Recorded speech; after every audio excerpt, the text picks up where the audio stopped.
You're listening to The Bounding Box, where we talk about web development, geo development, and everything in between. All right, welcome to The Bounding Box. Today, I'm joined by none other than Jim Barry. So, Jim Barry, please introduce yourself, tell us who you are, what's your problem? What's my problem? Hey, Renee. Hey, thanks. Yeah, my name's Jim Barry. I work at Esri. I've been here 28 years. I started in 94, and I currently am a solution engineer on our infrastructure sales team, where I work primarily with railroads. So I work with lots of different railroad organizations and helping them get the most from GIS. Yeah, you've come with a few questions on railroad stuff, and it's pretty interesting on like the different issues that pop up when you deal with railroads and GIS and stuff like that, and trying to map that out and different things you might want to do with that stuff in an app. It's pretty cool. Yeah, it is. Particularly because for years I've been doing GIS and everything is nice and a lot of geographic fidelity, everything's nice and georeferenced, but railroads like that stuff, but they also love schematic mapping and what they call track charts, where everything's mapped out in a schematic diagram or in straight line diagrams to map stuff out, where the geography isn't as important as the relative position of things, not whether it be trains or just where their assets are located and such. So yeah, it's a lot of fun working with railroads, a lot of streaming data, trains moving around. It's fun. I guess there's a lot of like geometric network stuff probably that they're still using for that, right? Like if you want to start moving trains from one track to another and have different ways, scenarios, I guess, right? That's kind of cool. Yeah, topological networks. Yeah, people are moving on from geometric networks to the utility network. We also have kind of a light utility network called trace networks, where you can do some basic tracing and routing stuff. And also for railroads that are commuter rail or in the Northeast corridor, where they're electric powered, either with a third rail or overhead catenary power, where you want to use utility network to manage the electric utility part of it also with the tracks and wayside equipment. Yeah, so what got you in Esri? I mean, 28 years. I mean, what, you said 94, right? Yeah. So how did you end up at Esri? Oh, okay. Well, I think a lot of us have a similar story. When we were kids, we loved maps and we are map geeks and atlases and stuff like that. And after college, I was in the Army for a while, where I did a lot with maps and land navigation and moving units and soldiers around. So when I went back to school, I wanted to study geography. And at nights, I worked for an electric utility where we would take map changes that the field crews did during the day, and we would update the GIS on the third shift in the middle of the night. And then we would make maps for the crews the next morning. And mostly it was printing maps and putting them on clipboards so that the crews had maps the next day. And then I got a job as a town planner, uh, updating a master plan of development for the town. Oh, And wow. when I did that, I was actually using ArcInfo, and I really liked the tool set. And I said to myself, you know what I'm going to do? I'm going to see if I can get a job at Esri for a couple of years, learn as much as possible, and then go back into planning. But I guess I forgot to leave. Esri's a great company. I love working there. So I just stayed. And I love the idealism. The guy that owns the company, Jack, he's real idealistic about what the technology does to help people and help the world. And I think a lot of companies start with an ideal, but they sometimes maybe lose that idealism or water it down. Yeah. But that guy is still extremely idealistic. I think anyone that's at Esri for a couple of years or more has to kind of buy into that idealism. So when you hit good times or bad times doing your job, you always have that to fall back on, to say, well, there is a bigger picture of what we're doing here, and it helps kind of move things forward. Great people. These are some of the most talented people in the world. Anyone will drop anything to help anyone with anything. Yep. I just like the collaborative nature of the environment. And they have allowed me to move around every few years going into something else. Like I only started getting into railroads back in 2016. Yeah. Before that, I did not know anything about it. So I was able to kind of stretch into different areas. So that helped too. So I'll add all that stuff together, and I dig this company and what it does, and I like being here. Yeah, the collaboration part's great because like I'll people will contact me that I've never met before, but they're like, oh, so and so said that you might be the person to talk to. I'm working with this customer or something, and they've got questions. It's great because I can definitely help out when I can, which is awesome. If I can't, usually I can help direct them to someone that can, right? So there's no like closed door policies in terms of like you have to go through someone to ask someone a question kind of thing, which is really cool. I dig that a lot. Yeah, it's hard to find an org chart. Esri kind of likes to operate as teams of teams and a lot of sideways collaboration, and where we treat, our users are a family too. Like Renee, I met you when you were a user, and I was Exactly. at Esri, and you were fun to talk to. Every time I talked to you, I learned something new. And kind of our working relationship now that you're at Esri, to me, doesn't feel any different than our working relationship when you were in the user community. Yep. And that there's not a hard line between the two. So that's cool. Yeah, that was a lot of fun. That was, see, it's been almost 20 years, I want to say, right? I mean, I must have met you around 2002, 2004, around there somewhere. The Yep. early days of the GeoDev meetups, where you guys would go around to different cities and organize small meetups for the developer community. It wasn't really even developer communities, really. It was just user communities, but I think there were a lot of developers involved in those cases. Those were really fun because like the LA one had people from like Department of Regional Planning, Public Works. There was a couple of people that were professors like at USC and UCLA that would show up, talk about all the cool stuff they were working on. And yeah, it was just a really great way to like get in touch with other people doing really cool things that you might not see on a regular basis, right? Which is awesome. I really enjoyed that. That was a lot of fun. Yeah, those were fun. They kind of grew out of, I mean, Esri's always done a good job of exposing APIs along with the off-the-shelf stuff so the developers can get at the components to one degree or another. And then there was a developer SIG at our user conference in San Diego one year, and then that grew into the developer summit that we now do Yeah. every year in Palm Springs. I think 18 years now is the Oh one that's wow. coming up, so it's been a while. And then we said, well, there's got to be a way to kind of extend support for developer community through the year.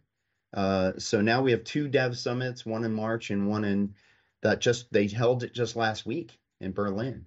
Yep. And then the developer meetups around the country. Now we haven't been doing a lot hard. I don't think we've done any of those for a few years, mainly because of COVID. Yeah, exactly. But I've heard that I'm not involved in that anymore, but I hear they're going to be spinning up here pretty soon Yeah, as that'd be well. fun. It's just a nice evening event, get some lightning talks, meet some people, Yeah. and it's good to interact with the community, learn something new. I really dig that a lot, especially at developer summits. The lightning talks are always a lot of fun, especially when they're from the users, right? I remember my first year when I joined Esri, I wanted to do a lightning talk, and they were like, "Well, you're not really a user anymore, so you really can't be doing lightning talks." And I was like, "Oh, okay, that's fine." All right, but again, it's fun. It's cool. When I was a user, I did tons of user presentations and lightning talks and stuff, and I think it's great to get them involved in stuff like that, which is really awesome. Yeah, that was great about you, Renee. You could always hand you a microphone, and you'd have something to share. Your talks were always really popular, so I was really happy when you came on board. It was fun. It's been a great time. I think I've been here close to, it'll be 8 years in March, I believe, for me. So, yeah, Wow. it's been a lot of fun. I mean, what kind of are common questions you get from users out there that you think are pretty pertinent today? Um, Users mainly about how to like my role as a solution engineer is I'm kind of in pre-sales now, although I do a lot of support of our existing users and help them grow their use of GIS. So I get a lot of how-to stuff. Uh-huh. I started way back in the day at Esri. My first job was in tech support, supporting a product called ArcView version 1. And so what I found in my years at Esri, it's like everyone's in sales and everyone's in tech support. Yeah. So even though I'm a solution engineer in pre-sales, I'm still doing a lot of how-to kind of questions. There's also questions about when are you guys going to support this? or when is this going to be added? And those are always cool because a lot of what these products are driven by users, talking about them. So those are from users.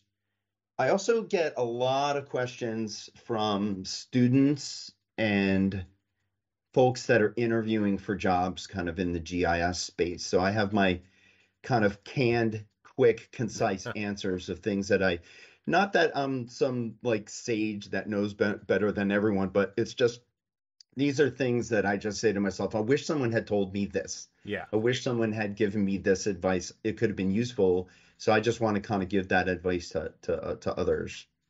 I mean, yeah, you've definitely got that experience under your belt, so it's really valuable, right? When a user comes to you with questions like that, especially on the like hiring, right? Every now and then I'll see someone ask like, "Hey, I've got an interview with tech support or something at Esri.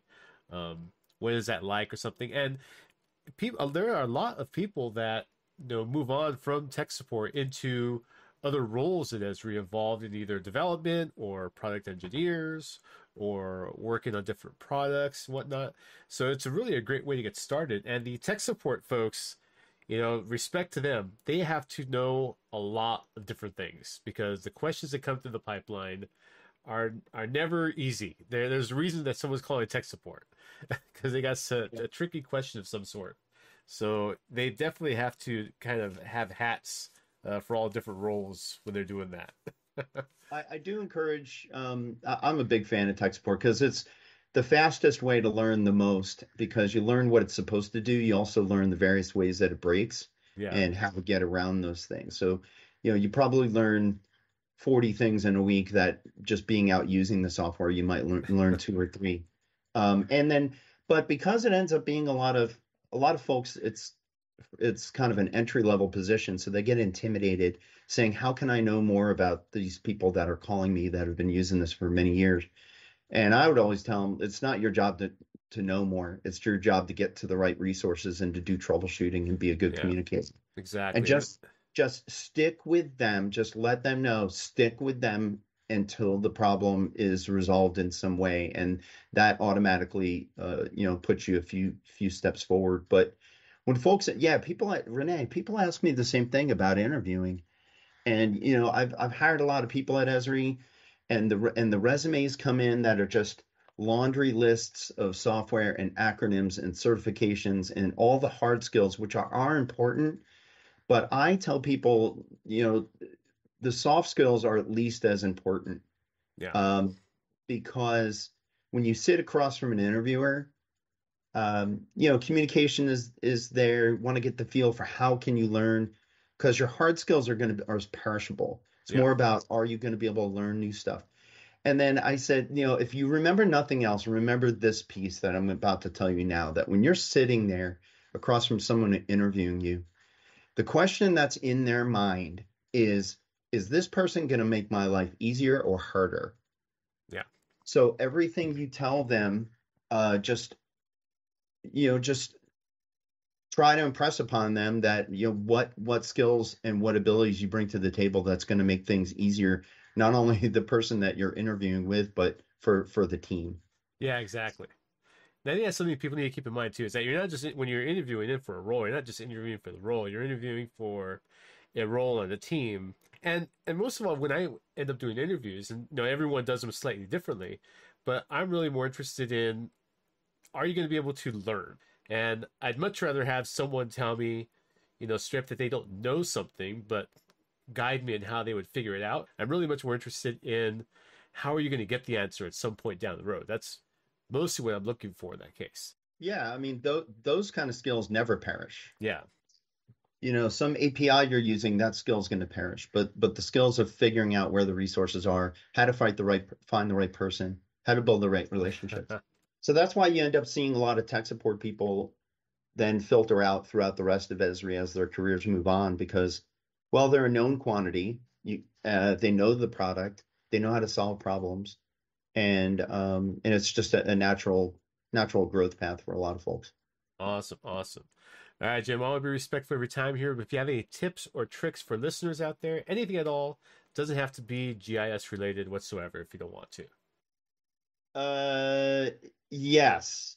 and this is tech related, but also you can use it in life. I think one of the best lessons I learned here is before I came to Esri, I was always afraid of trying something and failing at it, and sometimes it would cause me to kind of get a little bit of inertia. But then a few years ago, we had a guy who was a keynote speaker at Dev Summit. I don't know if you remember this. Chris Wanstroth was one of the founders of GitHub, That's right. and he talked about everything that they built and all that. He's a very talented guy, and but the thing that struck me most about his talk was his absolute fearlessness when it came to failure. Like, he treated failure as just a temporary bump towards success. He would say, well, we tried this and we built this and then that failed and then we grabbed this and we moved on and built something else. And he would say it so matter of factly. And ever since that day, I was like, yes, right. Do your best, and it might fail, but you learn more from not knowing. You learn more from being wrong, and you learn more from failure than you do from being right. And if you embrace that concept, that I think that's the best advice I can give, not only in the tech space, but just in life in general. That's awesome. Awesome, Jim. Appreciate that. All right, Jim. Well, thank you very much for your time, and I will talk to you later. Yeah, good talking to you, Renee. See ya. Thank you for listening to the Boundary Box today. Please subscribe for more content.